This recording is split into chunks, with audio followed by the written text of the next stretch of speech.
Halo Sobat Kompas TV, seperti biasa sudah saatnya kita update 3 berita terpopuler yang terjadi pada hari ini, Jumat 1 Maret 2024 bersama saya Aisyah Mala Putri di Top 3 News Kompas TV. Berita pertama Sobat Kompas TV, keributan terjadi antar dua kelompok massa yang berunjuk rasa di depan gedung DPR MPR di Jalan Gatot Subroto, Tanah Abang, Jakarta Pusat pada Jumat siang.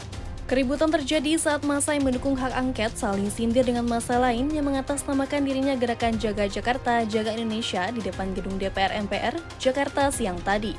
Dua kubu saling cekcok dan saling dorong, nyaris terjadi kericuhan hingga akhirnya dilerai oleh aparat kepolisian yang berjaga di lokasi unjuk rasa.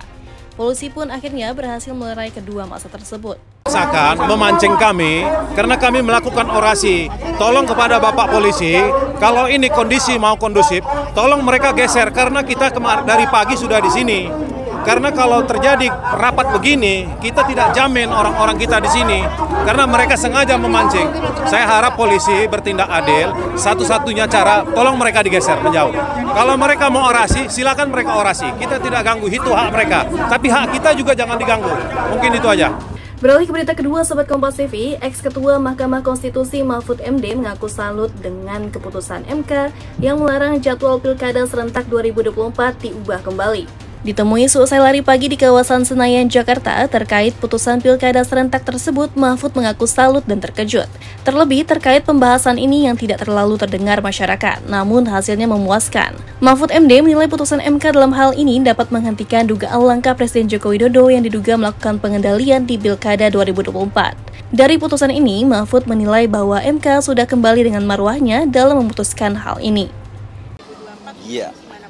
Iya, saya sangat salut dan terkejut karena putusan MK nomor 12 tahun 2024 ini tidak menjadi diskusi publik, tiba-tiba keluar. Dan putusannya sangat bagus untuk menghentikan dugaan langkah-langkah Pak Jokowi untuk mengendalikan Pilkada tahun 2024. PSI menyambut gembira keputusan MK terkait revisi ambang batas parlemen di Undang-Undang Nomor 7 Tahun 2017. Politikus PSI Ade Armando menyebut angka ideal parliamentary threshold yakni 2,5%. PSI belum mengambil sikap terkait angka ideal ambang batas parlemen, tapi Ade memastikan putusan MK menguntungkan partainya. Ade menduga angka 4% ambang batas parlemen hanya menguntungkan partai besar. Sebelumnya, MK memutuskan ambang batas parlemen 4% harus diubah sebelum pemilu 2029. Aturan ini tertuang di pasal 414 ayat 1 Undang-Undang Nomor 7 Tahun 2017 tentang pemilu. Meski begitu, revisi aturan ambang batas parlemen baru bisa diterapkan pada kontestasi pemilu tahun 2029. Ya, saya harus menyatakan, saya belum tanya ke teman-teman PSI ya, walaupun jelas kami akan dengan sangat gembira, PSI akan dengan sangat gembira menyambut keputusan tersebut ya. Karena memang sejak lama kami sebetulnya juga berharap itu bisa diubah aturan minimal 4% tersebut.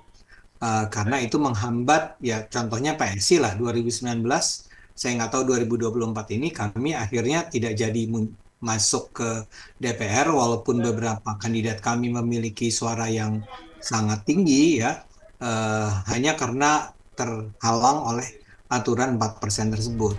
Nah Sobat Kompas TV, itu dia tadi 3 berita terpopuler yang terjadi pada hari ini. Sudah saatnya saya Aisyah Mala Putri pamit undur diri. Jangan lupa berikan like, komen, dan share video ini ya. Sampai jumpa di Top 3 News Kompas TV berikutnya.